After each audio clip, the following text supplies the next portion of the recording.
Oba no the 16th. And I don't want the 16th now. It's something special. Oba Chelsea from 4th to 4th position. Sorry, Derby from Derby from 4th to 4th. Chelsea was from 16th to 16th. Only nothing special. Just that the hour when I look like a Bianese because now a moment they need to win and stay in the league. So you bring up protection here. Okay. Because at Chelsea, I said I'm going we so bad. I said I'm going yes about teams are no more preno. And I said, oh one more bring here now. That mean I'm a Maca league in Mintino. We take time analyze him or the team look up preseason. Now next season or bar. We'll see how the team will fare, but I think so far the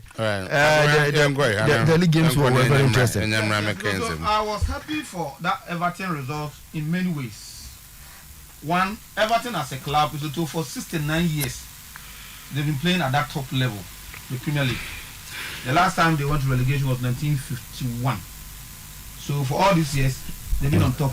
And it's also and David Moyes, no, and ultimately a position of National ultimately a comfortable position as a mid-team table. So for Everton supporters now every cause to jubilate because now it looks like say that game, you know, as Champions League finals. That game, you know, a bit more save situation. Looking at Neymar Econo because their last game in the league is going to be against Arsenal. Any game are better from Edamomo. So the supporters had every reason to jubilate, but then I'll condemn the pitch invasion aspect of it now, and what I think the authorities will handle that. But also aside that, I think Patrick Vieira initially now can say, but I think I'm going to control no. Like you could have done better than the action because one say if pen action no, all other supporters surrounding they behave like say almost retaliate. The results no could have been devastating. So I hate supporter of Everton. Retaliate or born out Bobby. I think because almost Bobby. What Bobby no Bobby? Wow, and no, all others, some of your supporters and the supporters, you know how they behave. And they retaliate. Oh, I know what I'm saying. Okay, so more attack because Bobby and my Bobby. And the one more attack. On the other, the two conservatives say bo. I think no who rather than so bomb. That's what in Zaka. But the second, but he say as who no. And normally trying and in none in Sa. None in Sa. Tell me him to obey me. Or as you know, I think say that's where Nanka me expert say or no being a manager no and go back to restraining home. So go back to a show an exemplary character. This is not a good thing. And a typical of him. Now what can Elian they playing this and then I translate it to this. He was aggressive, but in yes Ena oye onse said you can be a worker obet me by nipa be to me. My lusu game. Yep. On my way to the tunnel. Me try many another on sa. Teasing me. Teasing keko. On the second. Yeah, the second. So at that spare of the moment, Ube feel say you are under some attack. And you try on you on who no so at your woman will threat so. The Obona sum crane. But you will be hot there on the home. No, I'm also looking at another picture. Say, Misoto, say if the supporters reacted the same way, or also call you that. Maybe I will, you know, and all those supporters surrounding him the same way, Ben. Oh, say, I make a was aggressive. I got tone and I bought. The same way. But we will be not in Saka no retaliate. And I make and say, Swan, me who say it wasn't aggressive. Me who more of say old season. That understand. Now they say Bonabeti from his back. Yes. Medical condemn the invasion of the pitch and say they have no business going to the pitch. Oh, look at this. And Okoye Sano. Oh, normally when you know born kinds of me flow. Oh, the other one comes upon Bonabeti. And let's just say is into Oman in say in aggressive manner, but a row which I believe say. And then invasion of the pitch in itself, I know say to attract a certain amount of sanction from the authorities. But then, yes, but then the coach, action. So I want to believe say the authorities will sanction him too. I want to believe so because I don't know. Could have attracted. Well, it depends on how you see it. Nobody can sanction him. No, because of the action. I didn't be born and body. So. And Nanka, it could have been worse.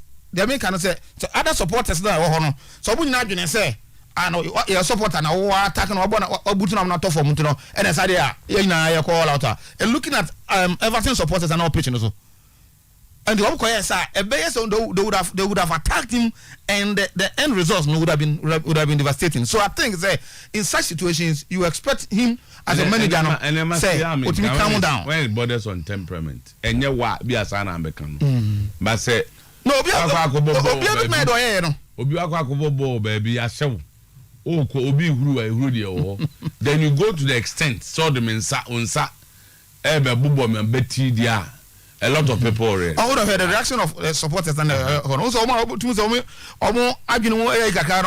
had wanted to attack him. No. And they've been only one person tried. No, we're just passing. Omo come baby. What the hell? Really? One attack is actually. Look at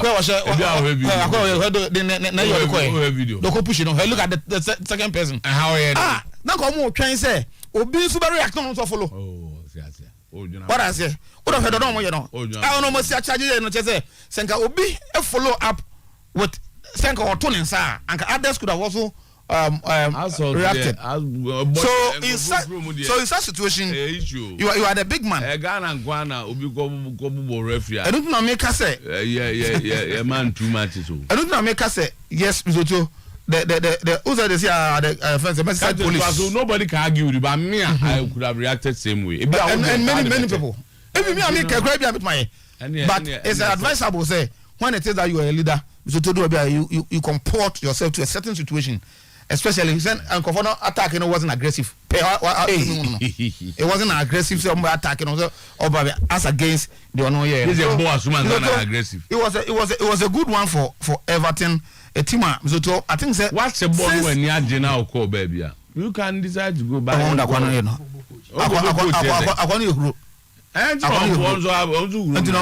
let's wait and see what the FA will come out with that. But a good for Everton, and they 4 points above Leeds United, heading towards our last game. No, so I think to cheer about. That's Jibo. Is it true? One of them will join either Burnley or Leeds. Burnley no more opportunity. No more go jeje omo asema omo kwa ye pa Sunday dey be there say last games ni say omo omo he Burnley for jeje omo omo jeje omo aseka omo points more than this I don't think omo bona do omo dey bet you know what do in case omo anyire omo it na no da be what team in mind yes in the Burnley camp Tottenham share no so Sunday be there Sunday be a good day and me sure say we bet now TV e chia hwebi oh yeah say hopes to hold there for the say Arsenal benya champions this one omunya no o say Ibo Arsenal ye support boss ah why I tell them say and ugonya say hope we na chi akro dey say Tottenham in say Norwich no money league omo nko Europe also near Everton na ebo ba won team pukinka wamamo ni da so on fan team also mbebo game of their lives but also person mo leave message o Premier League ni man say Manchester United yire kakre o dey asem na akwa ne kana wo fa no 2-2 bi a kire go bi ba Ronaldo 3-2 Ronaldo ko bo last week so na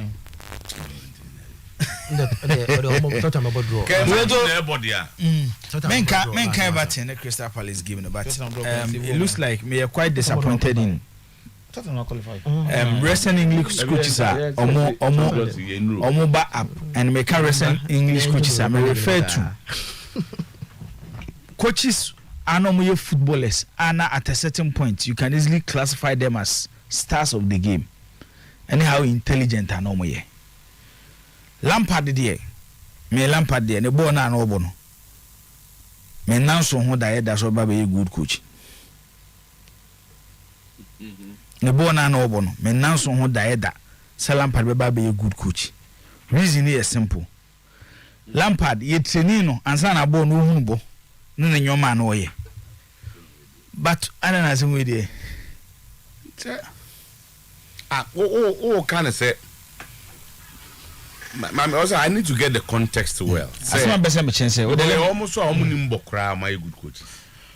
One thing I see is say mostly footballers na ni omo running to coach him no obo say dodo na no omo back to the top Lamba dey say chere no bere no hu ye omo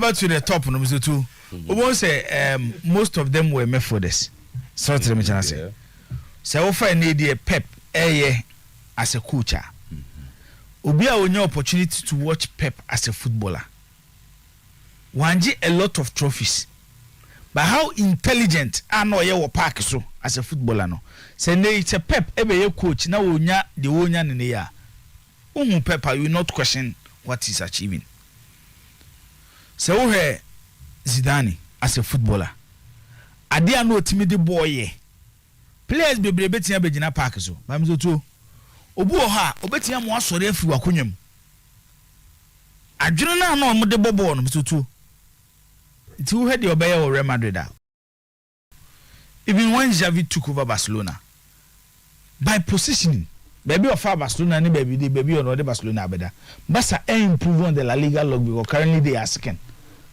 on the La Liga log clearly who say wo ye bibi ti the best me chere say Lampard and me hunu no my expectation on Lampard to become a successful coach in the form obetimi assucceed fine and we ase dem zoto obi ni ma de chemu nsem but say dem me hunu Lampard as a footballer Lampard as a footballer was a very good footballer say ye train no kwana at least in the English team in the EPL in my opinion he's one of the best number 8 I'm in the EPL he's well decorated he's won almost everything okay say no say because all link ball bunny coaching yes how I see it so no when a type of game now and almost crown and cause some good coaches than almost the war they say they had the talent already but no under every coach the Lampard played a different type of game Mourinho the ordinary various boys will be out and no momo understand football now from what he has learnt it is say ejuma bia you got to do with talent so tell me ejuma bia you got to do with talent no so as am making wo I'm not saying say he wasn't a good footballer he achieved a lot no more but offer Lampard generation o de ma memfa ni PS Xavi Iniesta Pirlo Gerrard ade o mutimi de ball na ye no won say ade we de Nyankopon na de ache wo mo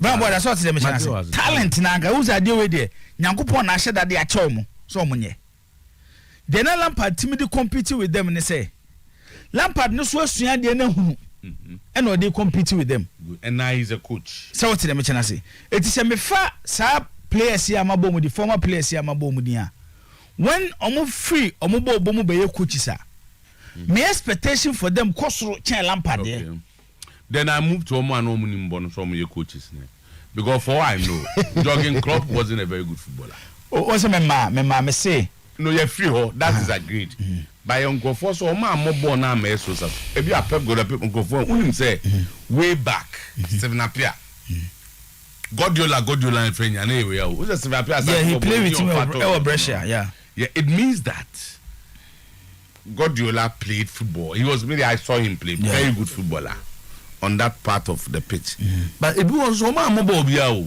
any obi so bobo pa Jose Mourinho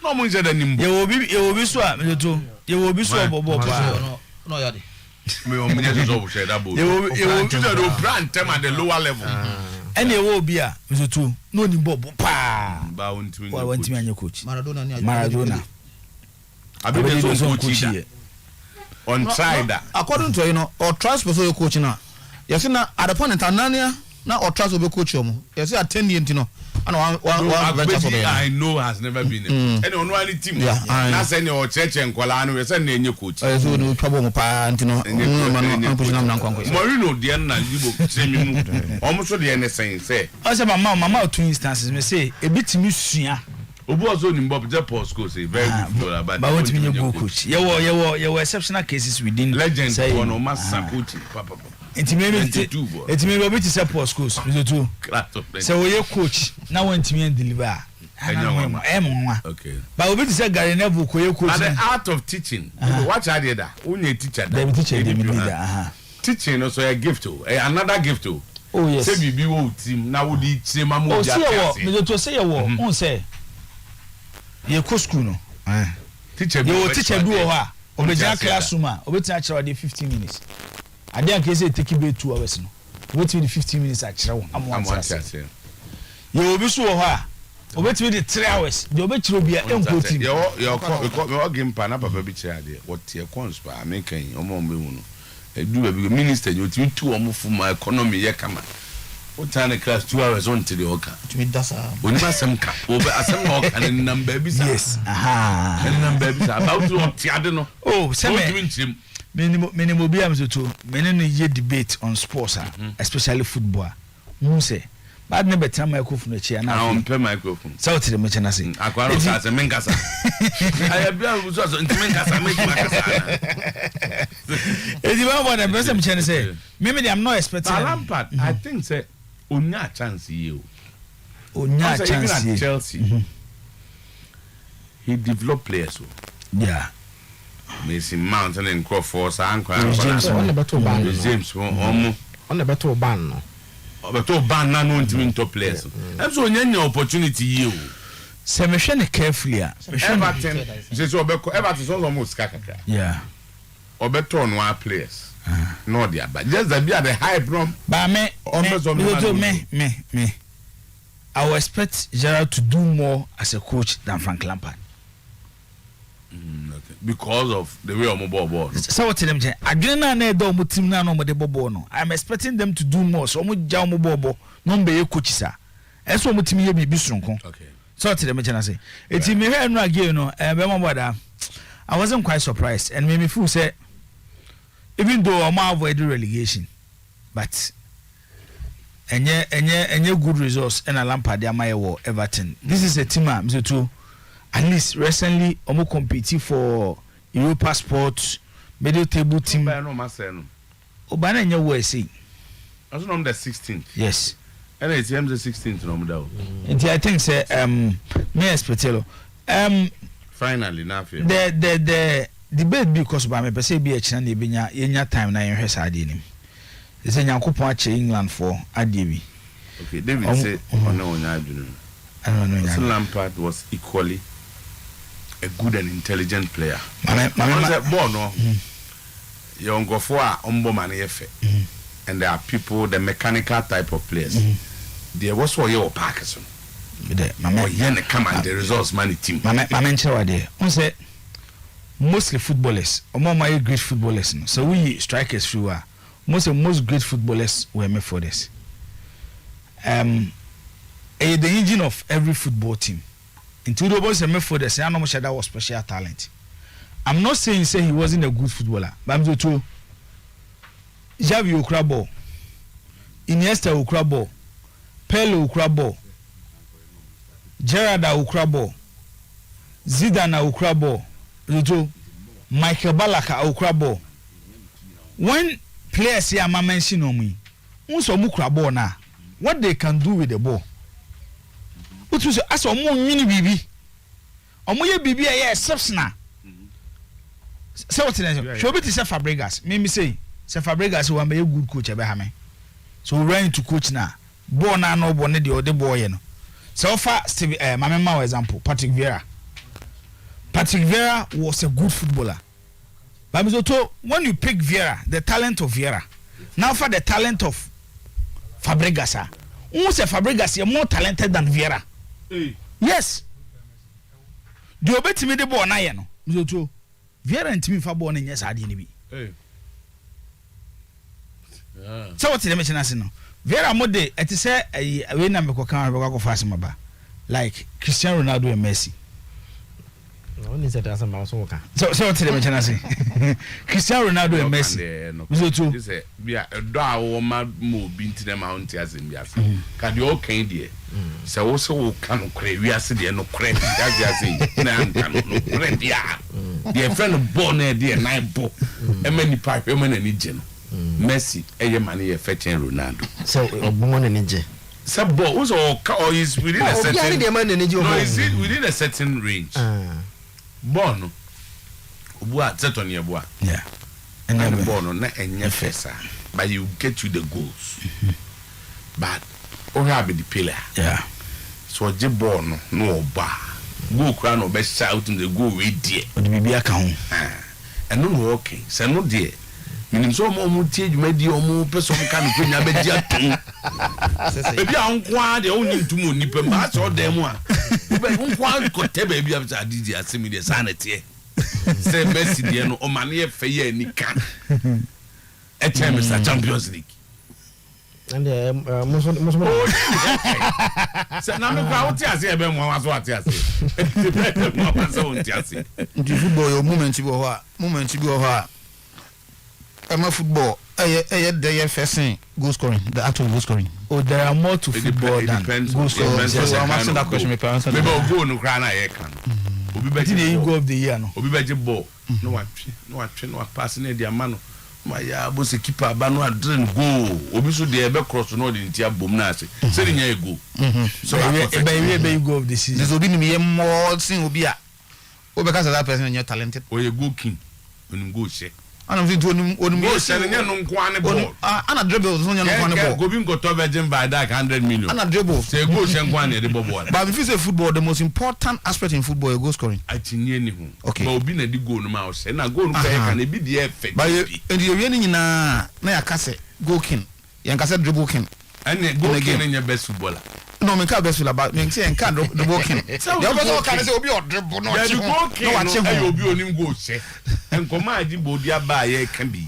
And you onim go she na epe. So I don't say talented on that aspect of the game. Ronaldo you go king. Ronaldo and the only talented obi onim go she. Yey, what's what you with that? Ronaldo. I say he started as that was the area of speciality. Like it was have ran a crook as so yeah they will be back to Acheampong cases here to England and then Yankupon Shromo with right backs. I'm a see Ukrano. Abro so ama Ghana yenya baako Ghana ni okot ono England and Professor Obama England for no o generation na okotum na so oba ni nchi yeah no say o Ghana ni no Obama Ghana over the weekend Mate Gary Neville ekasa about this debate Enra Susumete Glenn Johnson, who is a former player of Chelsea and Liverpool and one time a member of the English national team esudina no ato ESA debate him.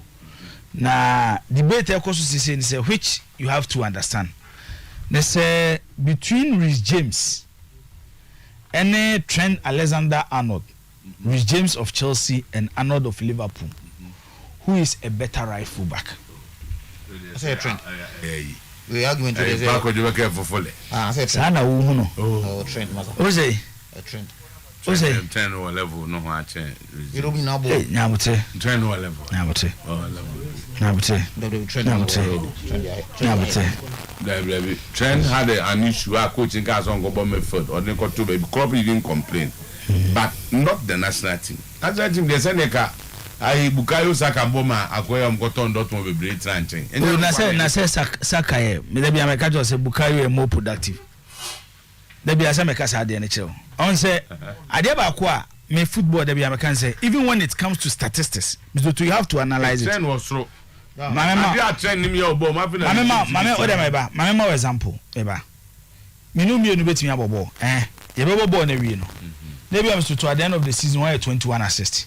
E kire say assist mako 21 na ade ko ye no e bia wataka wo de man no o she 21 ni nyina a wo de man no so tem jase betimi aye e bia 11 e chese 11 na me de ko 11 na me assist am ye no that say Lampard is Safu Jamfi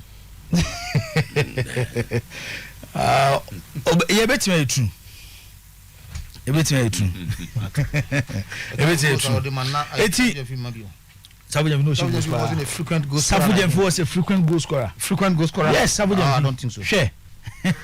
Lampard not Lampard level. Lampard on the Chelsea top scorer of all time. Oh, so Odeba say na ofa Ukraine to say by a league standard Pukunti was scoring.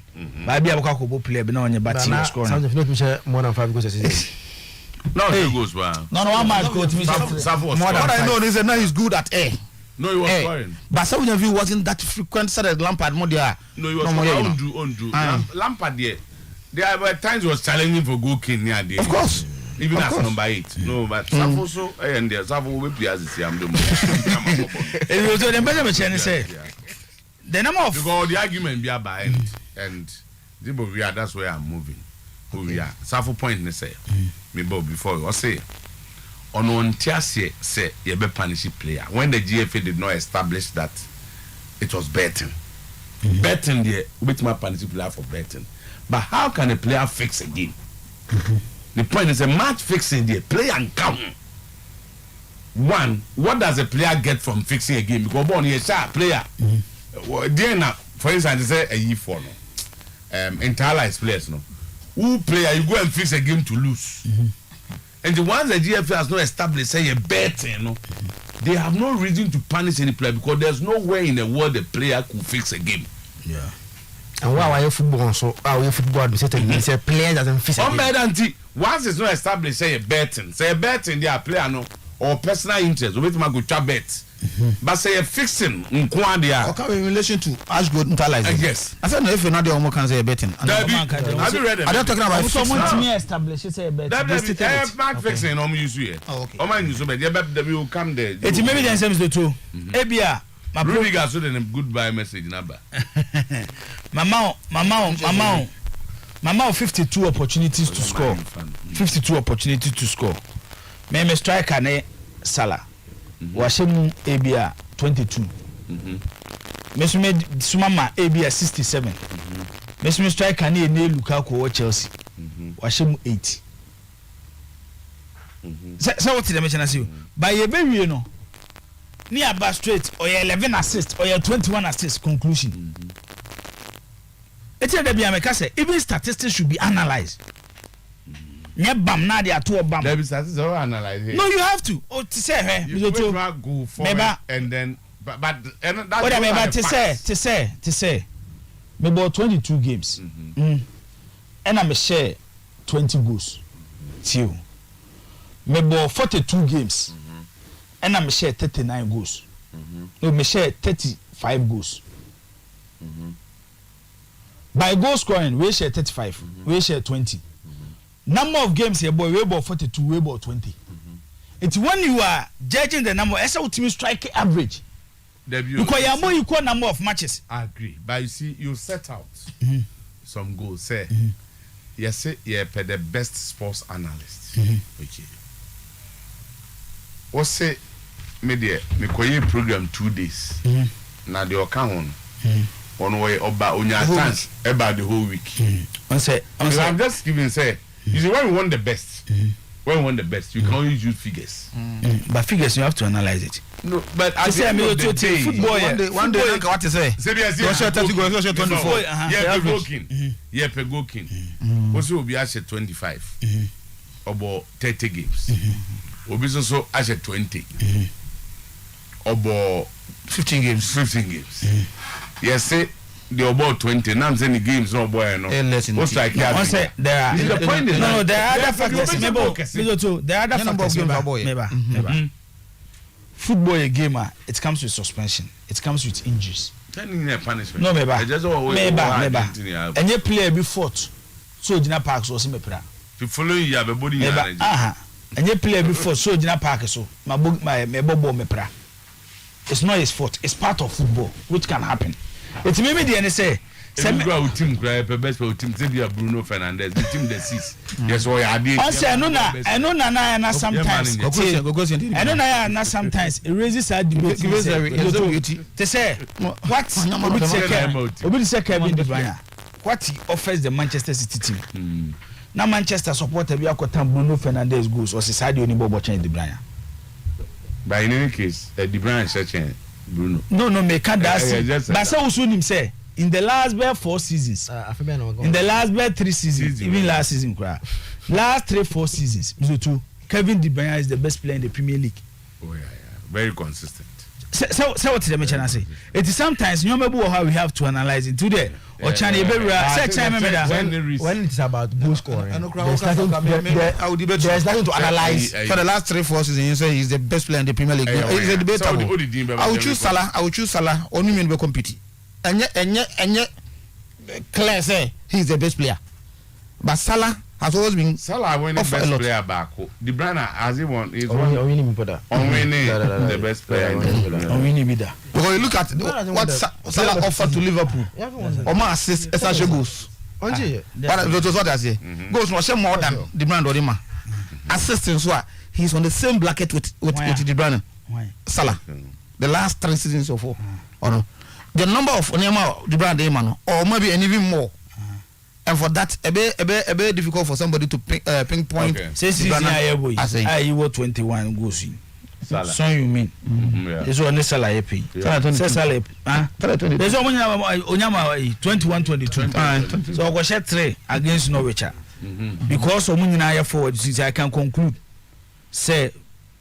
I saw you mean in Bobo Chembusala, and now I had a Chembusala. No, and I'm saying, too. Once I was a point in our making a or see where I see ways you want the other Nabagas away at the change. No, sir, but the other analysis no. De Bruyne the goals or share and an assist offer to Manchester City. Now make a choice. It's total contribution. Total contribution, yes. And Salah's total contribution, no. The standout ones, no.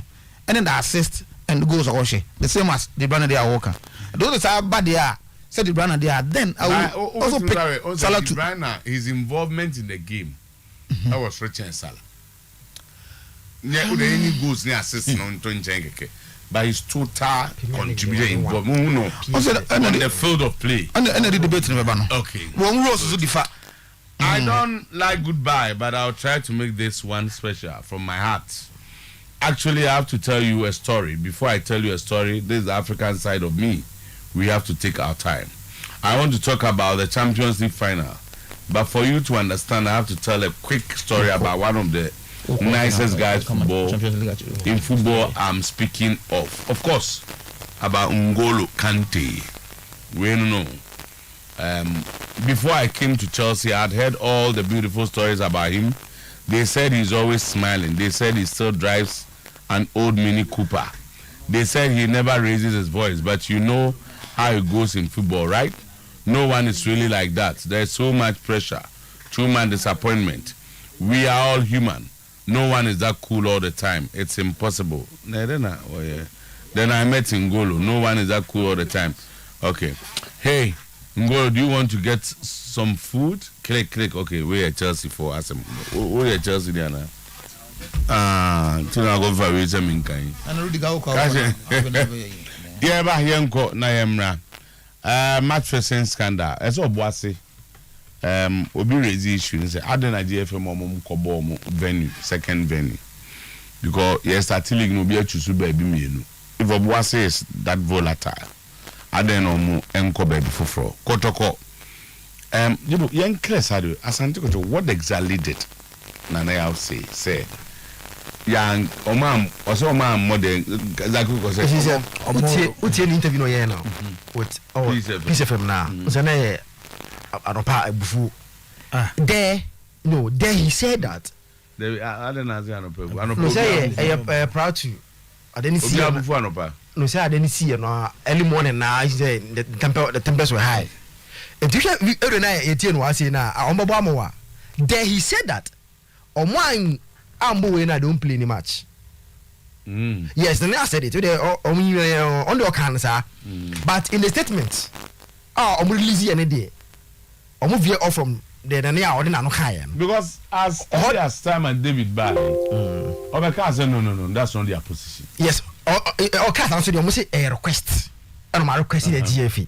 But people are picking the earlier interview now. Nania, because one also can't also add. Yes.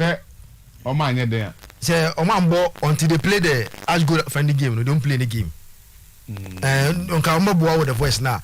Then I now said it at Peace FM.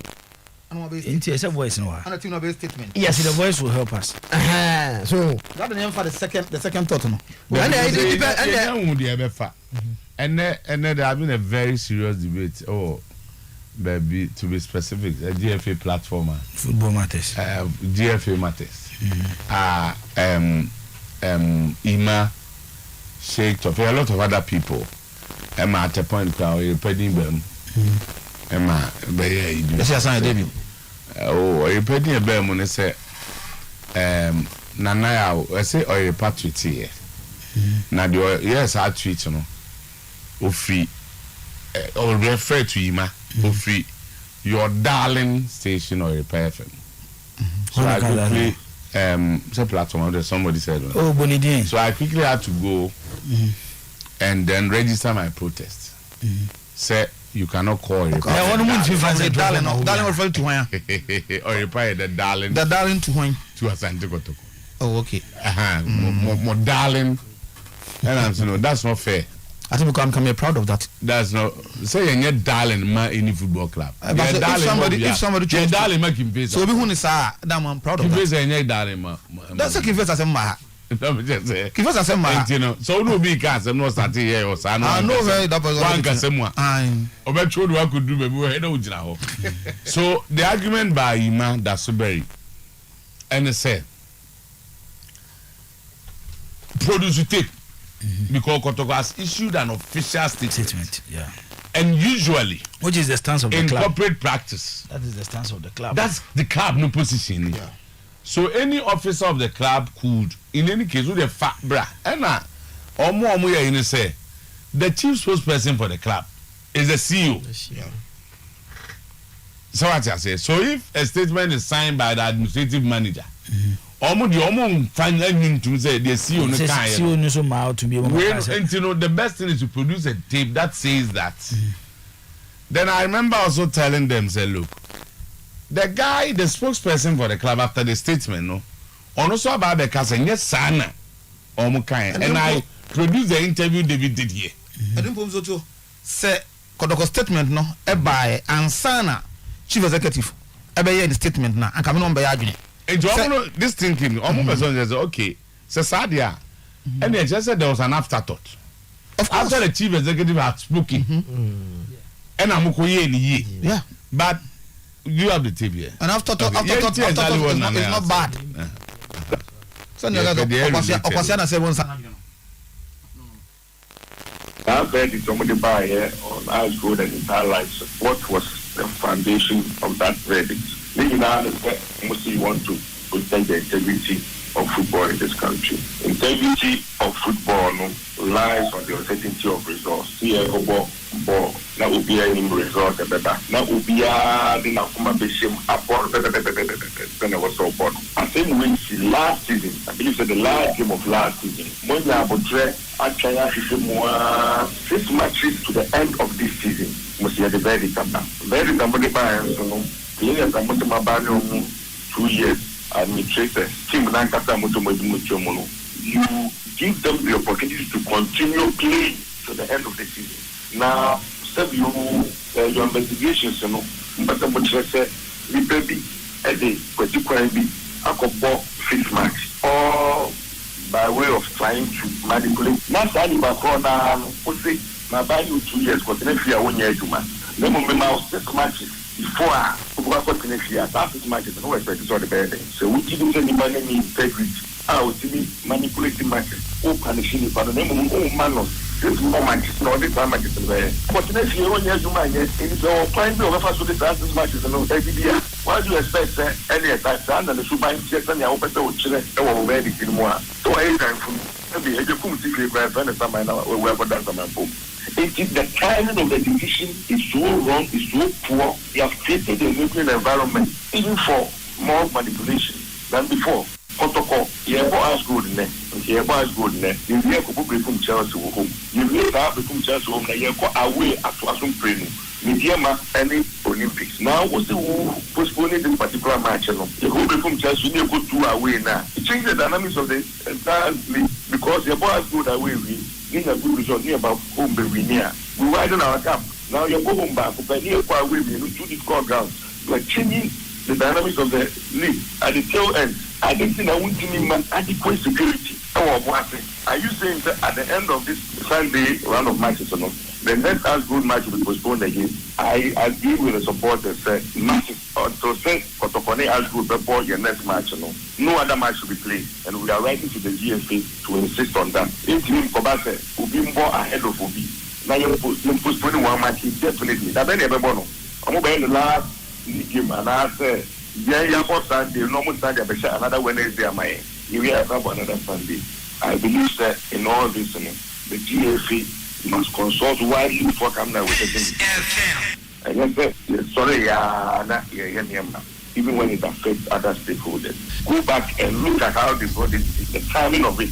They have rather compromised the remaining matches. You could do a boss in area, but we always travel ahead of time. You could do a boss in area, checking to hotel, preparing for the match. Only for us to find out that 11 p.m. till the match has been postponed. I am not so concerned about even a career ball than the psychological effect on the team. You make preparations for one particular match, you get there, now you have to quickly change plans. The back in the time there, we still have this Thursday match at the back of our mind. And psychologically, it's not even good for the team. I can't be a they can come in and say, but the whole chemistry of how an emergency come from time of releasing verdict, whatever works into releasing it at this particular time. Because waiting out 28 matches, why at this particular time? Okay. Mami, but let me read this one and come home. I say it wasn't the interview with Peace FMO. Nane Ambonsa spoke in a Twitter space with Kotoko fans. It was midnight around 1 a.m. Michael Akumia, who was on your show yesterday, was part of the Twitter space. Oh, okay. And then, and in Semano. But in this very interview, did he say that, Zakito? No, yes, sir, or no. That is what he just said. What's he saying? Until he agreed with the supporters. Said until. So it means that the supporters had raised it. Yeah, raised it. I don't see how. And also, no more yard. Yeah, sir, until they. Say in language, say, son or can. Say son or can. It means that. So because I am not Zakito came in any yard. Can we attribute that statement to him? Yeah, it means that only yard. So yes, that is a position. Can we attribute that statement? Because I just wanted to get it. Can we attribute that statement to him? Say, Ebia Obisu, Zakito. Ochi sunya supporters no so mbebo no na me ga say me nini pakro ya adwene. Can you attribute that statement to me? So it means that also sa o ho asa na ka so be de wa kan me ne ya adwene also adwene no enti me na me kan also sa na ka o be kan ba me person no enti ma adwene me na me kan also sa na ka also no me ze me na me kan ya na originally nyawo the beba say supporters ne say kopim say mo be say no mamo mo ball no so me no mo ya adwene ye betima aka say mo nam kan no other match he never says Kotoko no should be played that you come from no other match should be played no other match no other league matches no and you see sometimes when you analyze situations okay no other match is referring to all other matches because no other match can refer to no other Kotoko matches Zakito you can say the moment you be Kotoko ne as good game you be decide say be born say decide say be Kotoko ne as good which any other standing match you more any other league game Njoka say no other match referring to the league. Yeah. No other match. Kotoko more competition on their own. Nango fon kona say Kotoko more competition and who tie the argument na we na. He's referring to fixtures na can two tie next or say it as good matches na can mo be na day. What is Kotoko interest in as good matches aka? No, say it is referring to the whole different asemo. Then oh yeah, all the back join it you. You can't join it. Uzo kan na no say asemo ho kan I don't think you refer to Kotoko kwa matches. O see your man say na abada matches. Young claim you not other matches wait. Ho kakra. Listen to that place again. Listen to your voice. Dynamics of the league at the tail end. I don't think I won't give adequate security. Are you saying that at the end of this Sunday round of matches or not, the next as good match will be postponed again. I agree with the supporters. Matches to say Kotokone as good before your next match. No other match should be played, and we are writing to the GFA to insist on that. If you Kobase will be more ahead of Obi, now you postponing one match definitely. That many everyone. I'm going the last game, and I say, yeah, you have Sunday, normal Sunday, another Wednesday, am I? You will have another Sunday. Nothing is clear. But all other matches, how you interpretation. it depends on how you interpret it. Media, that is how I interpret it. Also forward, yeah, Obiano, media say no other match referring to Kotoko matches. All the officer, all my league matches are fine, but media, my interpretation is that there are no other match Kotoko matches. That is my interpretation. Because as well can. How do you easily say other league matches? So the statement or here say any class will be Eja Ubino. I say. We understand what I say. So one can go Jai. We will say no other matches. I don't know. I ask go dem no. The new class will be Jobi. I don't know. I ask go look at the match on my postpone no or refer. No, he was referring to new class say Obi Boja Obi. It is trying to say. Yamma ya match ne ne as good na ye nyina ye ntwa league ni so bebe. It was referring to a and you generalizing it now. So I think Okay. How did you go? Mr. To me a problem with as an good gamer. I need the information I say the police is insisting say the venue don't have your tape in here. The guy used the F word on him. Yeah, the reason why he kicked him. That's one on the Akonya. As I call Matarazzi, Zidane DNB. Or say we traveled to our favorite away grounds at the Bavarian Stadium. Okay, Chelsea for no. I'm just going to say that baby. Umbo manage power Ghana. Chelsea must be Bavarian. Chelsea for. Because I don't know about. Who go to the go for? Your favorite grounds. Bavarian. Na inko. About Chelsea, one I don't know. Na inko for one Chelsea ball. About Chelsea. This is the one. Debbie. That's another communication. Enko. As Chelsea. Say I don't Chelsea. Enko. Any possible. Enko send a message bra. Chelsea. It's not Kodokoni kifeza about Jamakoi. I want to give us a bar. What are you talking about? Oh, yeah. Once I have a condo, I come over the two. It's true. I come on. Some more soon in our at least. Yes. What about so no Timobo? Mr. Tontino, the worst situation is where maybe what problem in. Say if police insist, say, or was in any pitch on, I say the stadium no. Any friendly for football. I think say ASF take a decision on that as early as possible. Say if that communication, I could do police war because originally they mean say I'm not going to go game no. Then I mean at what time I if let no because the original arrangement was that the couple in Obuasi Edge or the whole couple in the Central region. They don't want forward it to the IGP. When it is that or no you okay with that no, then IGP will advise the FA. So that might have caused the delay. It might be a decision. Why should that cause a delay? That is what makes us a minimum. I don't know what point communication from Obuasi to Kumasi to Accra causes delay. That can be done in 20 minutes if it's urgent. I know. You just send an email to your boss here, and then also forward it to IGP, and then if the Obuasi for no the local police, say it here. That's all. Usually so now make us say, all this a 3-day interval. And them time of does it take 3 days before? That's what I don't know because I don't communicate to one also police no from Ashanti regional end obey 1 or 2 questioning and what you want to say the real fact and then maybe also afford it to the IGP. Then the IGP then advises the FA all within 3 days because the second day and then evening night in the buy I did na kotoko make a trip to Obuasi. And I could go team. They also got to come a day before the game.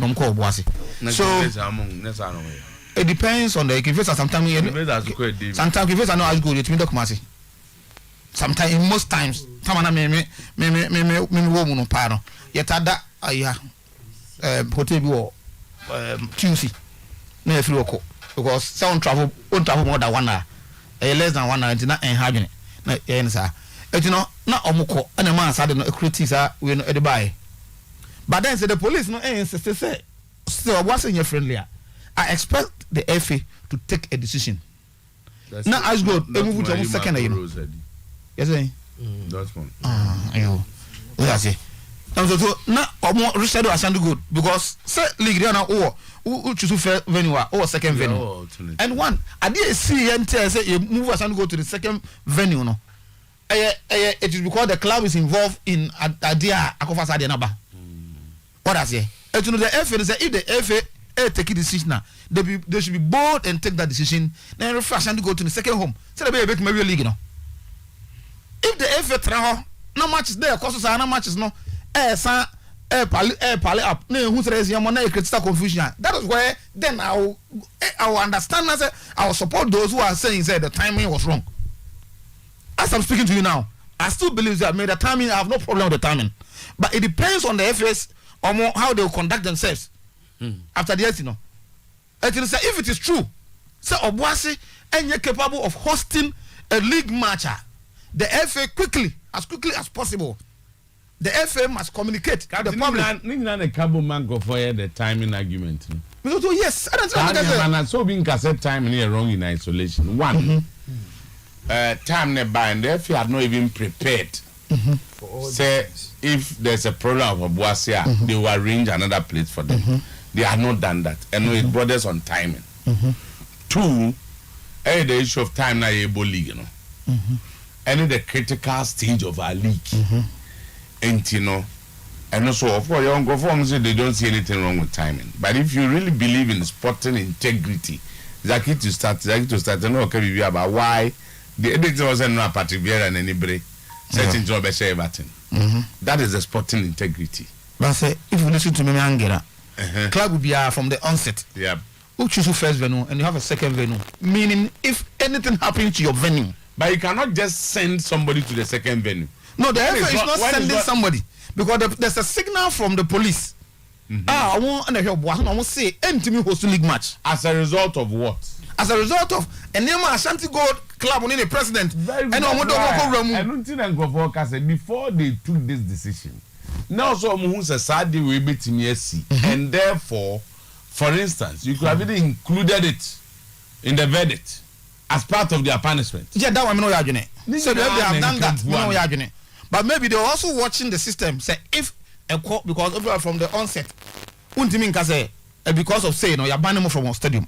Maybe no more lenient. Say a league match has maybe no more lenient until police come in. Who take your bossy year now to Asonto former? It doesn't look like. They can play again next week. Good. Now, so what Obuasi for supporters on your press conference on Monday. Okay.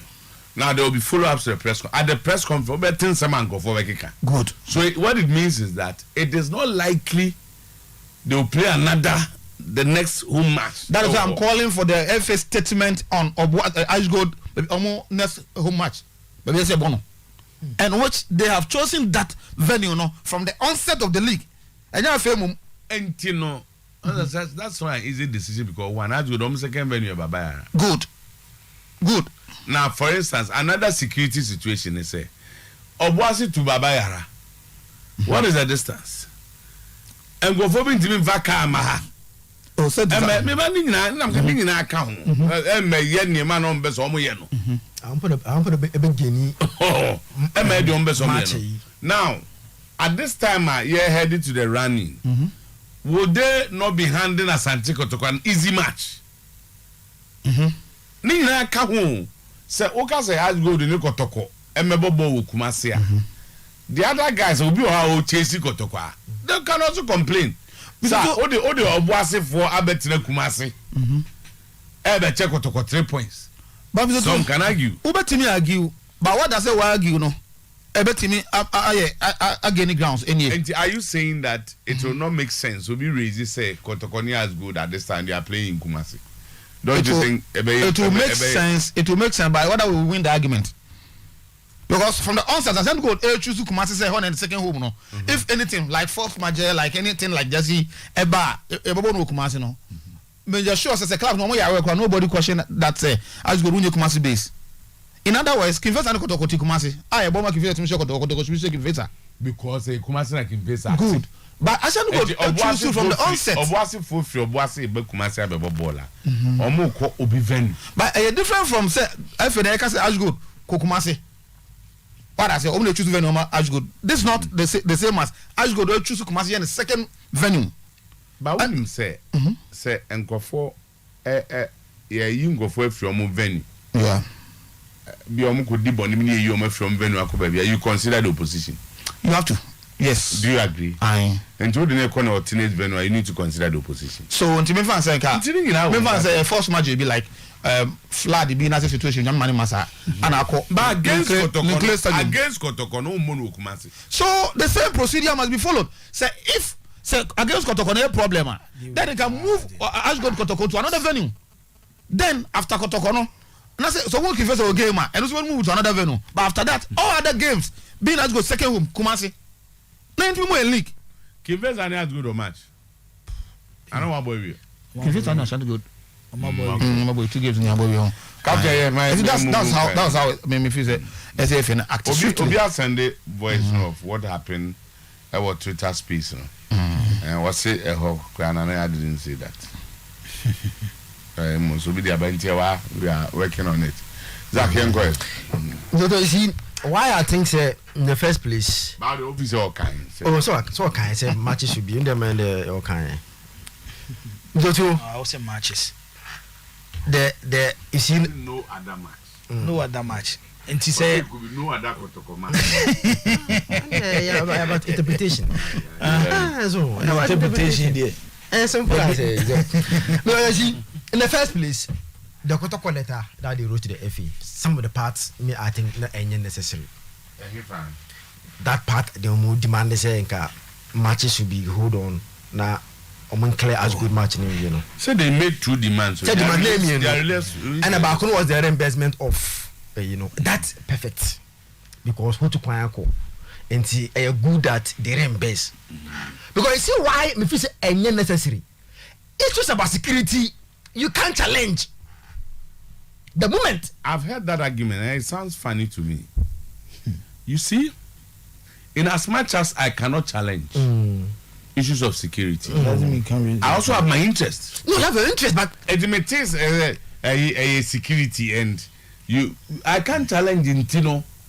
Say your tears is here. If the police think that Bibi Babi see or repa, Intino omo my hinter, they cannot just ask us to. They have to give us reason and then explain to us. And I'm saying, Intino. If it's so far away from here, Mamu made 1 week, maybe. But because security, the police can say security. We also have an interest. Security in your different threats. Threat in your different level. Your level be they will come and evacuate all of us before they will explain to us. Say critical. That's sometimes it happens. They evacuate you. Then later on give you the reason why. Because okay, no, but natural why be na boni nesi. And so we protect we then now nim dey no so timi dey ba.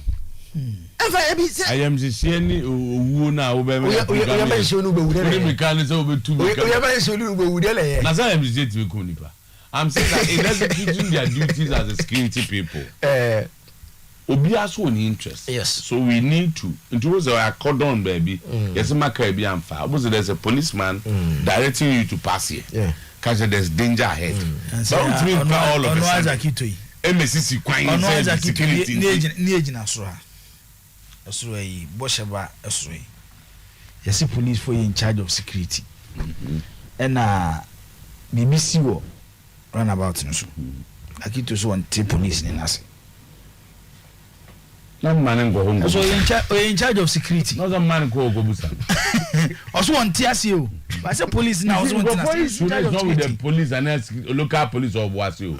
The issue is that and some other issues are there no Jordan. you should have hints as to what could happen. You're dealing with it. I'm saying on the issue. Yes, you're dealing with Honor because Obi at least since this ruling came, majority about 80% more percent of the population there. And you told me say the timing was wrong. That the decision was right. Decision no, at least Obi to me say I was say punishing. Nipa bi a wodi bone. But punishing on the timing very key, especially when the league in your starting ball. And now who said ya make a reference near the case the Alabashim. If you go over league centers, Kobe Brea, or similar issues, you know. Or man, I said, no. Time I not a mobile league, you know. Because when you say, when they announce it, the rules of any other part. For example, Yaka a Cashopoli, for example, in Tama mobile league and the Cassia, the Moti AC Milan. Imagine what would have happened to them in 2005, 2004, 2005 season, no. Sorry, 2005, 2006 season, no.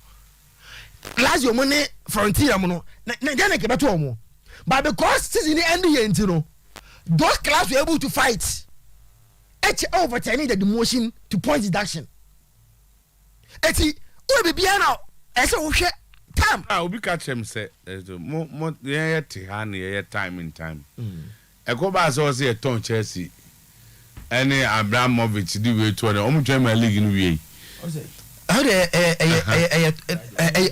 positive a positive idea a issue of club struggling and try to save the club because young Tom team they were on a positive intervention. The club was almost collapsing. Then the next time I want to buy the club and save it from collapsing. And you understand? But when you are bonny, it'll be a bonny no. And then how decide in the bar? You are trying to that decision ever sell league, you know. Baby, I league in the do no. The moment you did this in the bar, ever sell league, you know.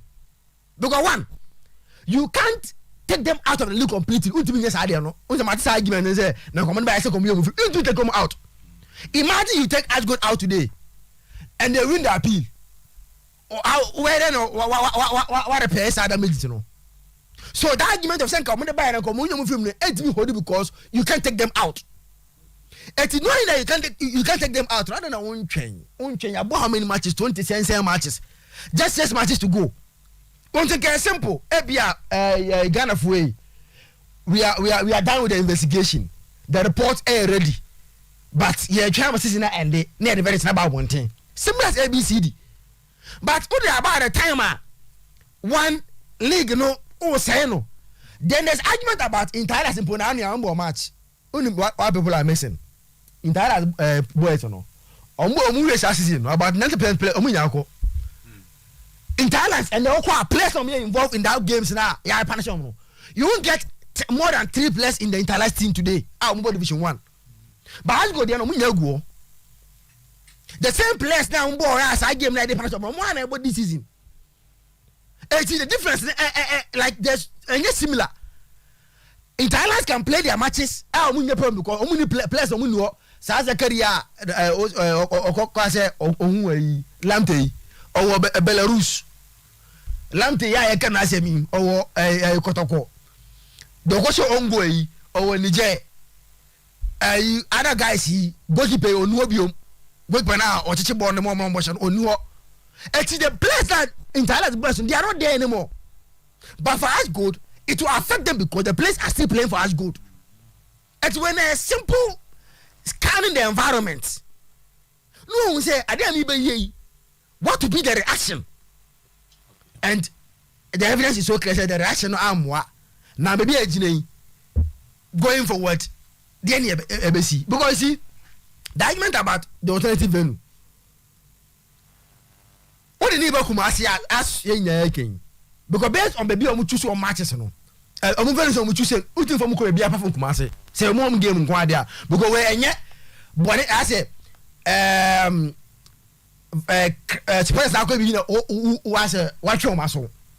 Where they park in there say be say omu timbo bonti. Odo mu ko be na their next alternative venue e baba ya sponsor stadium. was it to hear how many minutes? I'm not yai. Omo boy a confession or team milk masai. Omo the back to the bus in the back room say. Imagine pana enya dio enya so imagine a match omo go for somebody money. They can come with 10 buses from Obuasi. I just how many minutes? Behind closed doors. Omo didn't come one day. They can wait for the bus outside. Bus in Chuma, then they meet the bus. So you know, until say you been able to na ene as good as no ya come na kwesi. Now you dey go to kone bi mu a. You dey anhwe ni ya league ni ya say na no. Okay. Ya hwe ni ya league ni ya say na no and some hona bia you understand kotoko frustration. Hona kotoko e dey ni bem their frustration no ya ni bia o. E the excitement no league na omo kwakwaje no now obi aten baby e no wa se shadow so o se no bobo e na say me mkofoi magili ga me ahwe ya le sene de no no ma say no eti kotoko wa se graphic say e deliberate uti omo support say so mo kan fi say bia obi na aheda e na opese omo ni gie no excitement no send mo omo and you can be grudge them so eti mitoto ya dia ya fa yi kakran to na ya measure ni ye before we react in certain way asem with the makama bre timi kwa mnya ka menka bio because the best bi anya ase awie na league no omanya ase na awie timi bi ani wa ka league no this year league na dey na wa league no biem na dey na wa league no ba ya fa biem na dey na wa league no wa fa Oma say bibia mizoto yeti ye ka say ebi ko na nke discuss matches a nyame yad me beba so weekend ba yeti ye ka say as good a yesi atwe na so asem yeti ye ka sa na security for na we ko kan we na ye ko kan we na cat na ayi Prosper Arsenal Umagu Ghana League 2021-2022 season the league na say na league we dey no a captain say you e dey na league we mu biem There am league say. E dey na league mu biem ya ball league Let's go to some ya ball league mizoto ya ball league ya ball how many weeks 29 weeks ayenye team of fixed matches about 29 games team twem kra asema making me gas you twem but what I'm trying to say is say ya ball league ya ball 29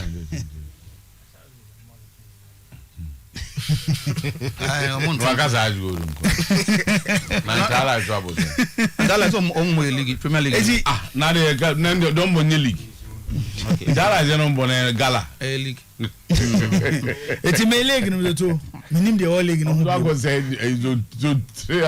so what the mention say already to aka we obi a follow Ghana league pa say we 2000s ni fiwa that 64 battalions has 64 battalions no omo na timika best 7 matches no imagine league we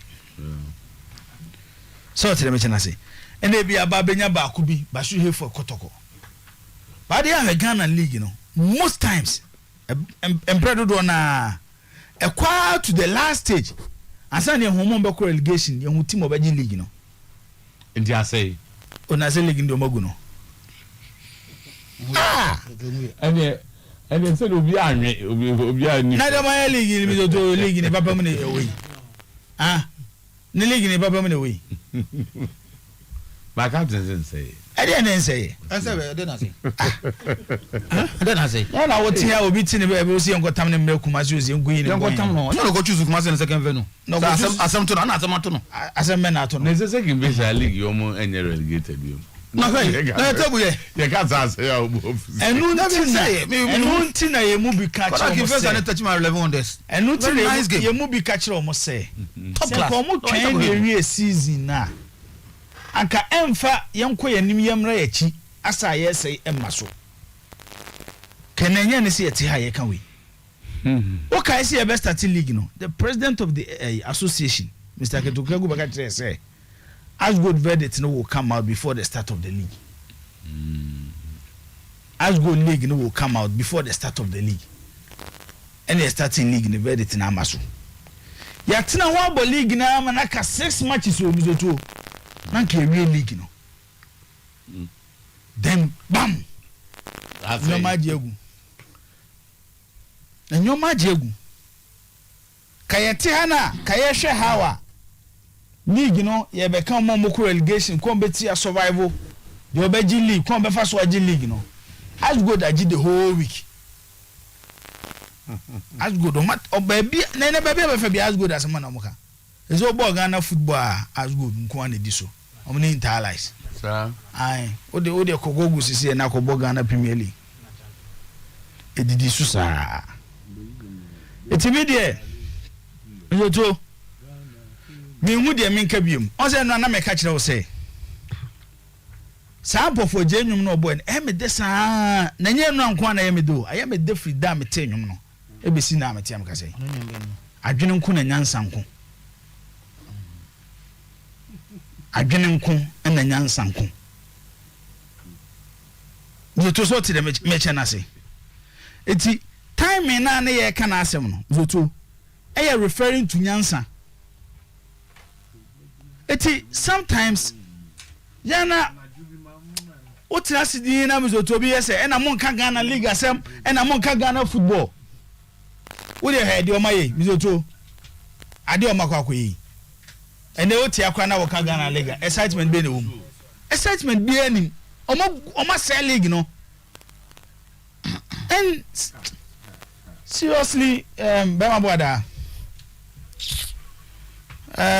mede me ayi asem no as good na ayi asem nya kwa ma ode ma mentwa so me bese me ka bi because this is our own, let's cherish our own.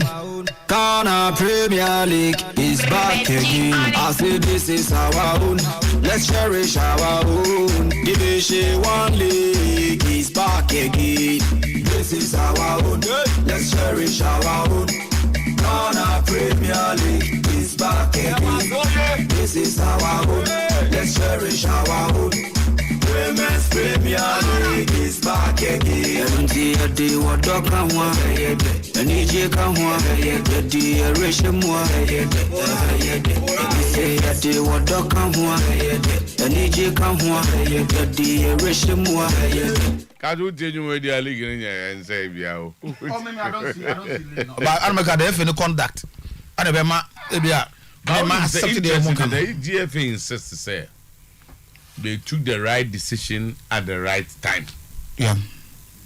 And nothing has happened. And go for the KT, we say, league being a best saying, and they think that there's nothing. So, Spanish team back. Yeah. In a league, in a Premier League, one team is Spanish. What didn't I was say as a league? I say, yeah, actions.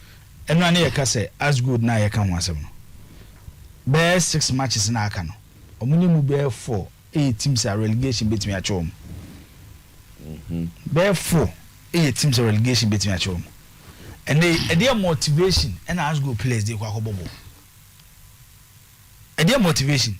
And a champion they come as good players. And their motivation because I'm some of your press conference from the ruling every this one committee in the buy so do Jinyame and the best a champion ban no Jinyame it's better than we invest in football mu biem he will not invest nipa no so here can asem no he is the owner of the club only 2 bonuses only tofu o mo tra bas mu di kobobo na champion dum the phone as gold for friend no munya no better no mo tubas akwel mina on better na as gold team na tubas e de akwel mina akobobo players ne kobo match no mu win a na champion so dum the phone for football mu bi ma why na betro winning bonus dia mom why na be go to dia mom sometimes when we are taking decision we should think deep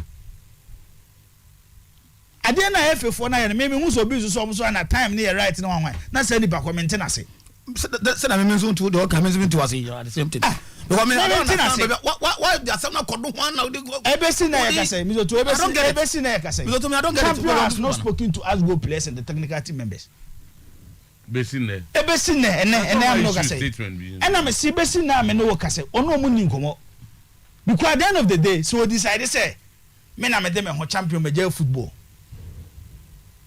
how would that gold club survive the next 6 matches? Some say other directors and other directors or more ever. Young guys are say other directors. So he's not only he's not the only person or actually good. Directors no me dey chase kama team. And I may say situation asem na ba. Asem na to team. So say if champion decide say on team act be ma. The directors are team your modia no. That's all acting. Yeah. Every the last 6 matches no. And as I would you to say I don't know me mouse Nairobi. Na me fall table na me dey chiro. And they give us a call in the game. That's good. So when you're motivated to play the league, once on my appeal here, they should continue to act the way they're acting. You be you know. Now match 6 matches, what losing now? What about losing now? Because you are not motivated to play. Let him walk relegation. I win it. By the time you realize now, who will not say your cousin appeal you are going to relegation. That thing is also there. And you know, much as Mimi Jutumu say, I didn't buy any better to be an American say, individual beer or two years. I say we're to a better. But I don't say you throw your hands in disarray, say BBI is ended. That's what I know me about Tommy Abaso say. Champion now, yeah, president. Now me expect one more players like us to show say me need for. But he's not done that. It's up to no. The coach Tomino, that was a problem, Nibi. But Tommy stood before the players and spoke to them. Sankanya, police na there you buy am so too. As God club no make count someone mo ko game no. Me ka bibia nkai a enu match no boy no kasa me ka be 10-2 and 21. There's an account. But the club the players are not motivated. Me do come on boss. Me see the players have not said. As God team perfect. Technical team members ni bi. Some of the players are even saying the matches are go buy day. Okay. Players na here come assembly they are workers. Born in your majuma, they work and they are being paid. So back to as at this stage, champion view omo. Players now ya ban omo 2.5 years, 3 years, 4 years no. What are they going to do? That's the only career, the only thing they need. Almost so in his opinion, if it's fixing of game, they've not done anything. 4 years no go. Oh we are no about the bobo ni bim. And now bebo keep fit for ball. Now oba their careers are almost over. So to at say judges are amas expose. Emma and they see your license. I want to apply omo ade course because judges can get advice to do. Maybe so as it stands now there ebia omo grad say expose ache omo. What? But don't you know make be say so say if indeed if you know ntimi emma reason why as want to me punish players no like the Savo King. That's if you say a match fixing. Now, ma specifically the involvement of the players in the year. Minister for Yagine. That 2 years no, she didn't stand. But if the FN bet about out, I'm my young. That's all about. Pay the omo ekaye. Who's a year na because someone to me there. That is why they have to appeal and get the omo decision. Say bet my year floor. But say in this the players no more at fault they are. It's like Obia why okoye bone okoye ni abanu wa. So far the BBN were so BBN what they are then the players are right, Safo is right and the players have to fight for their omo future. Ashanti Gold Supporters Union invitation press conference on current situation of the club Monday 23rd May 2022 at the Lenclay Stadium 10 a.m. exactly. Thank you. This is from how now I'm invite to a woman as a station media but don't personal invitation. So how be any safe for who they say. They just say to play football. It's yes. You get Buja police for answer. How recent times teams facing games are. If you have exactly to the fact me obi the message be about me to myself. Okay. Almost week you promise almost be cham how betting indicators no. Okay no. Almost more chance of the now club administrators are obtain a very different strategy. I'm there in how they compromise games. Eti say me say players are not necessary. Now, if you want to do it between club and club, maybe if you're betting him. So we now. Yeah, I know because I'm so much into it. Like, that's not count. Hey, because I'm because you're so much into it. Listen, I've been to our administration and I've been and you're doing this. And then I've seen them doing it. Be fraud. You understand? How come first year, you know, if you're not into football administration, especially so you're into telephone Nibia, and then they cost one chance here. Only Mushi. Or the other side, one who is supporter, who's a boy actually a clean goals na flag was one chassis. Who the one chassis? But no me no mun dey no omaye. Oh no ko ya as a match minerals machine but ya jetu for my area man. Et who play now ball when you play ball man no be agent fifi any on the lines air control the course on the field of play. Et until say you are able to establish with evidence. I just say play A or B. I involve. I two way to just punish them without any. For example, the reason why for Monday I've not heard a single person defending a champion in the bar because you can't rule it now. The decision committee, on basis. Course of my year or my picket voice. I just say no more discussing match, no. But in the ruling, Oman can't the discussion that went on. No, can say you place you call and messages are also. And Oman can't what was in the so Oman about them. Oman we say there was discussion on Mummy Tema. I just said they said in the air course. Arrive at secretary. So I acquire ABC secretary. As can see I'm going to interest can movie. We are all taught the amount and never be. And send your overtone to whether with my amo. And I make us no crown or catch and also come me because they discuss fixing of a match or betting. Ganza. And so almost see discussion no to compromise game no. And then they 10,000 coin no. But no time just an okoto player. And almost say based on the message that they no. It wasn't discussion about player sales. But Nana Manquaso was is as safe as any other place in Ghana. That's true. The police for I'm not mechanical. I call from Obuasi. I call from Obuasi. And our commandant ask go support. I say Wednesday na numre. Is it true? And I go supporters in because she say champion pa there so baba game ni bi. No be stadium more there. They will never allow it. And a meeting, I say, but I could sorry no call police commander no. Say plan a man for afeni. Inti commander you. But I say commander ne ka say supporters ni bi oni bi akasa. And I make us say I'm someone who na make a chiro no. Meeting no course Wednesday anumre o. Around 5-6 PM.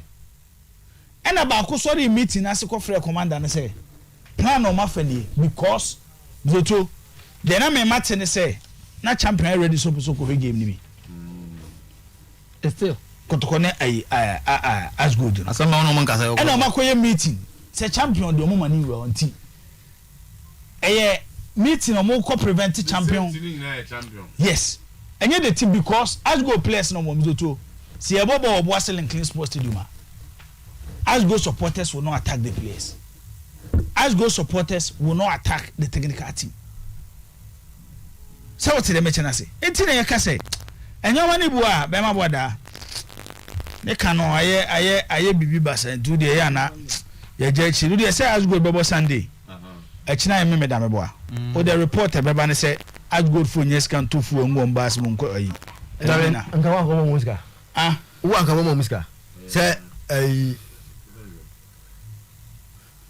wa ko mo musika say situation akomi then team no yeah all this question knowing that you UEFA go no mu as was spokesperson your friends Brazil say you Brazil Kakari no even Kakari Brazil Kakari Brazil Stevenson hello Kakari Brazil send the video okay hello Nanja se me say you me ma say na munche no I had here hello Kakari Brazil you really fashion So asemka. Hello, Kakari Razu. Okay, I'm say Kakari no no champion kishini. Hey.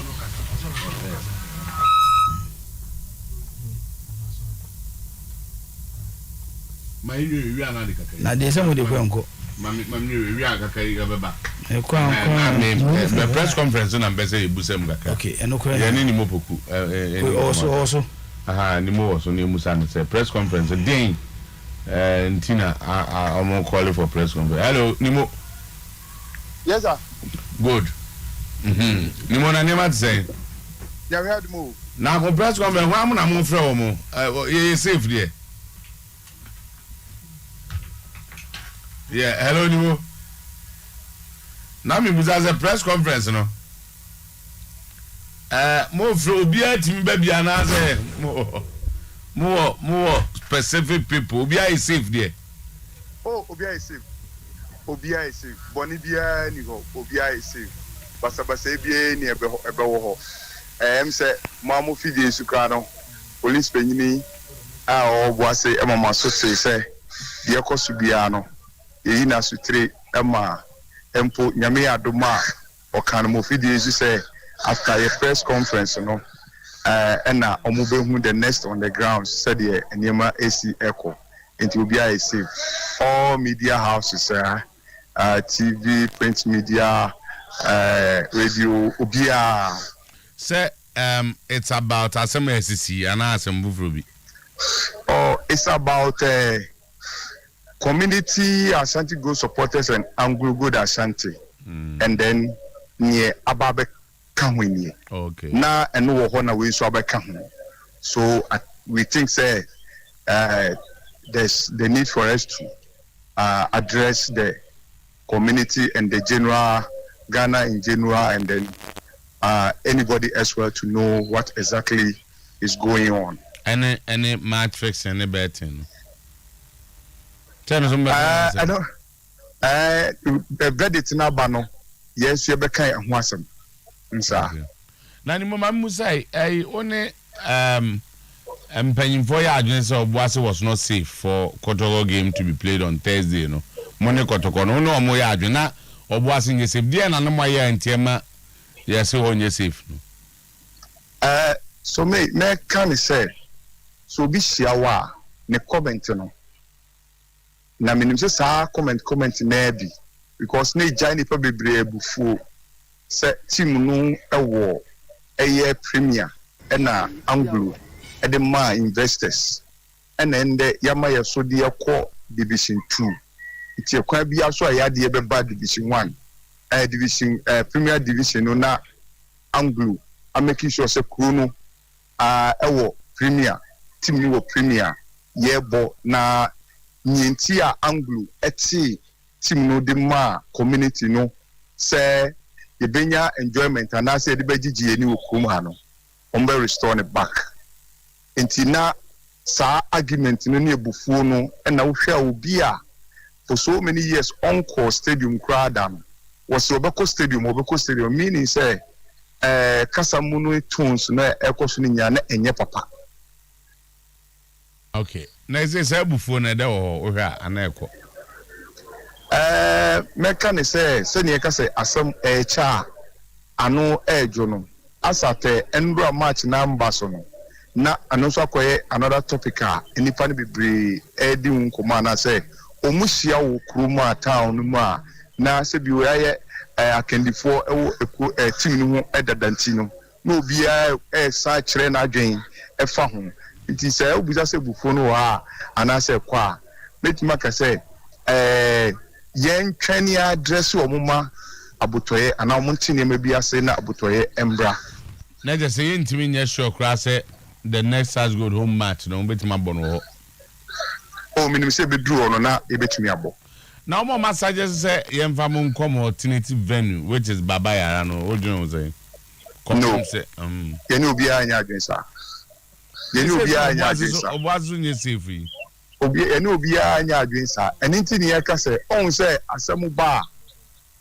asemu we ba na ye show pa kanipa o minji ni se kro bia o ha asemu we eto na obesere what they say aha e ya de e sinipa ana e kanipa na e kakakra so ne kone nimu so a e ya de abenu sa botoe ana sa botoe e beba enti no yenim say after press conference no enipa bebre betin ye mebi ase why there's a need for everybody to exercise patience and calm down now you call it for say from Monday no assembly see na no na management and as investors no omo beka hwe enche supporters no but nyame adom enra omo de aba abontin do e che de but aba abontin ti enim say ye so ani omo beka sa because na egusu ani omo kasa na nyina no aso mate ye ni but the radio so no na omo nti said the no kre wo because obi tumi ka so wutie videos ni ma na kwa bondo obi tumi ka so omo de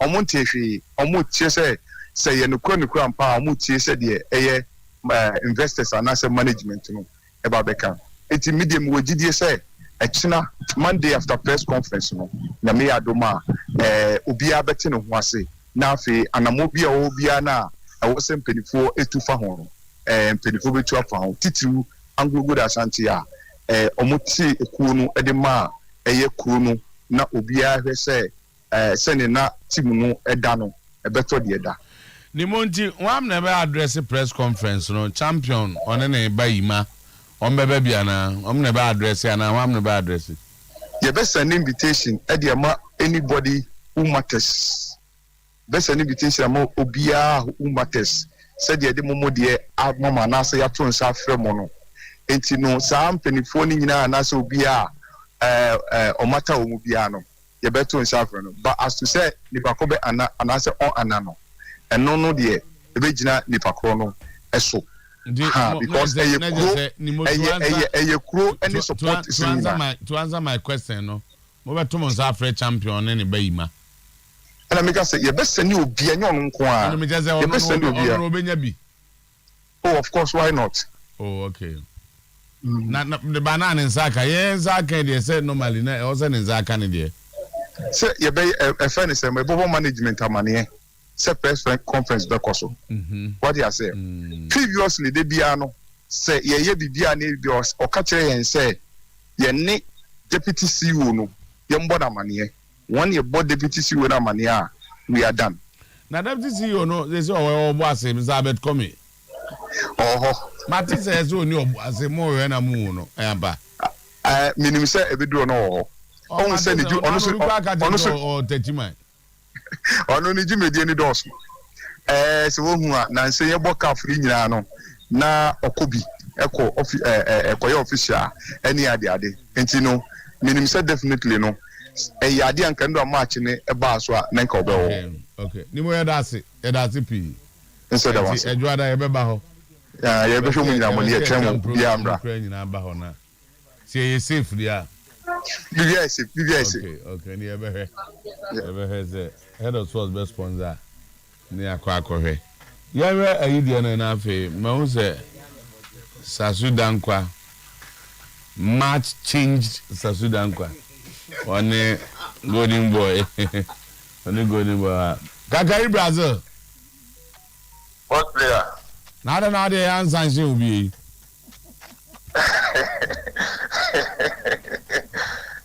me be say me hu dey one fix me me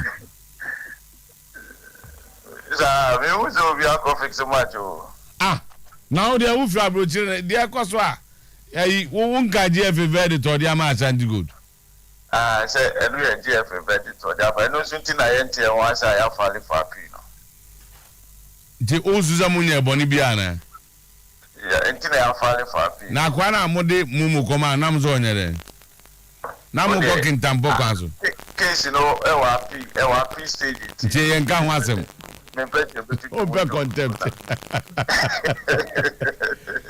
na manya invitation from supporters no press conference no time wa me chair na me chat for me say obia from administration point no no pay me than bio akasa notify me say yenya notice bia na let bia from supporters say press conference bia so by bia fe na akodi no dia bia akasa wi ani bio be notify me busa abrazo ne GF ya adwene say Obuasi is safe and that they might postpone a match. Do you agree with that? Now, if Obuasi is safe, one more Obuasi and say, if it's a verdict, yeah.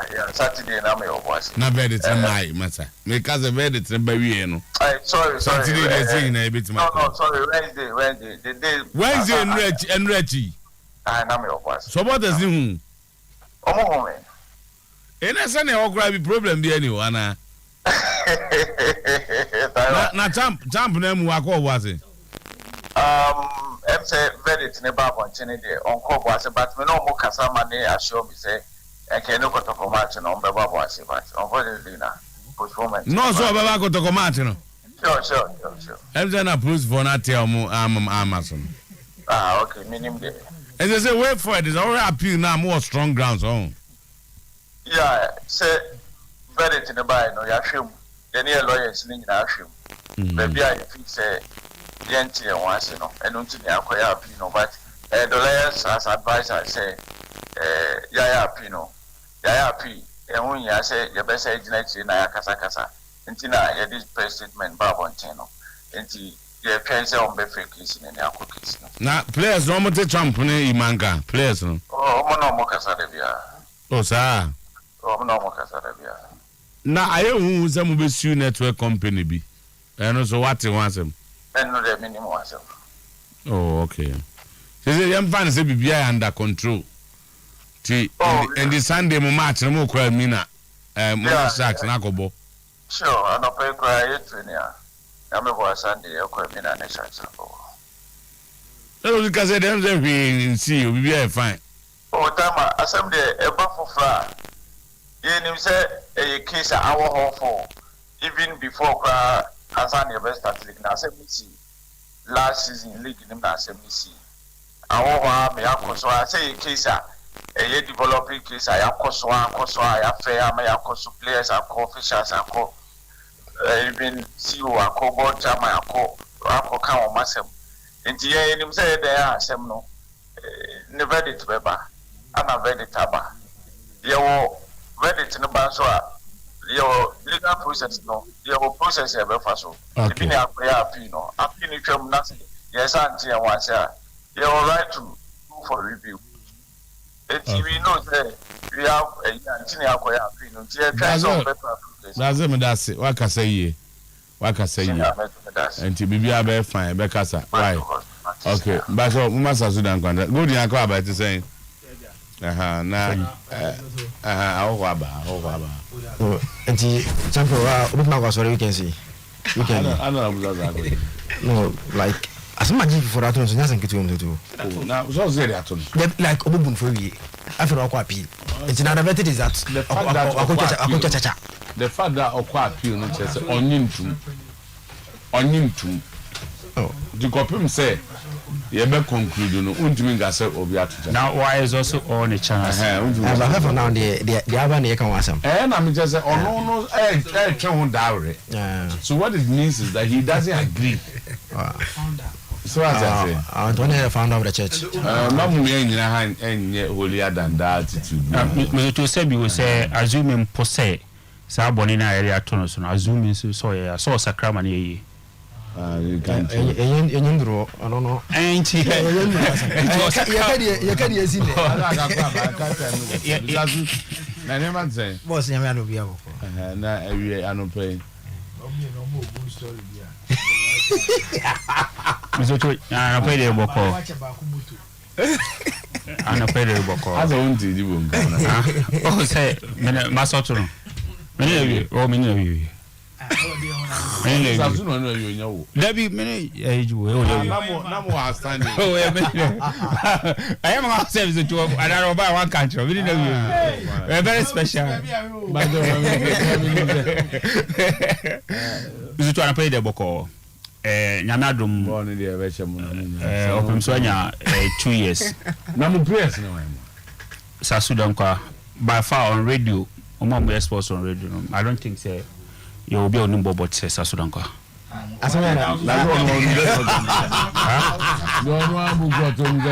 By far. Say ya fa boss ya fa boy bia or be say edwuma se Joanda. The legend. Skills. Pepra promise. And a Kingsley. I'm going to say for you go see na Joanda o nya ma. My better Kingsley that time ultimate. That time ultimate you born not a bench. What anyway. JB had team ni hanti. Obey Joanda obobo no wi abia no asa ko busu. You busu last time mo ya de this azuni be man no. Number son. You na defending champion. Mo be son. Oh, obviously. Defending champion. So what do you say for players are from there? Debi ya kofa players. So mo dey just offer. Because workers ni nyina omo ye 14. Ma 7. Debi ni nyina aka bo mo ye 14. Eto who say aburo so pe. Na say mensia for ni bia she dey sibo. Abra say fun games. Fun games. Ntele ko fo bi wa bon. But the man who say Munya dey so this is the best player na who say. Because Otuo is the head coach of the he's the head coach of the Mr. So bem se kan. Swag ko bobo Amakum Park. Ah da no ya dey. Me na me o di red card. Mani da anyamia. Is it to say apart from what there? Apart from what there Sasu there obi ntimi mobo apart from what. E o players o. Asma okay, ono ni say no for no minimum. Na no Yakowa Aspark o say penalty.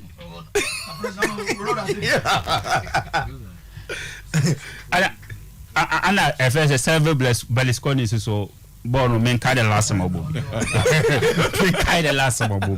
Men kai the last time obo.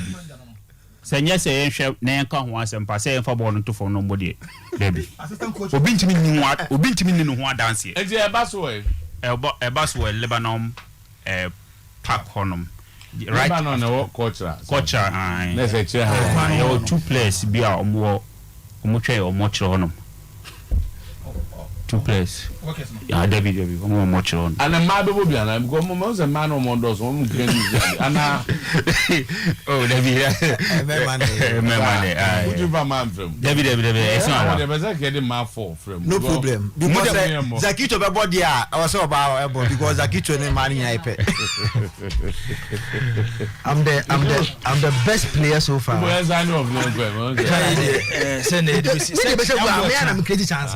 We can edition but say because you share nyina you consider time factor and you consider or your pass so sebi enti yeah ballot ye ma omo nyina atia say there is no way we talk or your papa first or second match the be third match or your papa no be me e bon tema e be shengo for sa a group wo chance e be say group e be top na e chan e be pokunti ma me yi yes pokunti ma me yi na me no film water swag ni na kwesi so you kuki okay na me so me former headmaster Supercars Kontonji yes na me had much na teacher wo mampong o students na enche no da so ne sasu zasu ni me ma apebibi amanu gram na bo awa amanu dem ma ye dem asasu asu ni position bi asasu go me na meta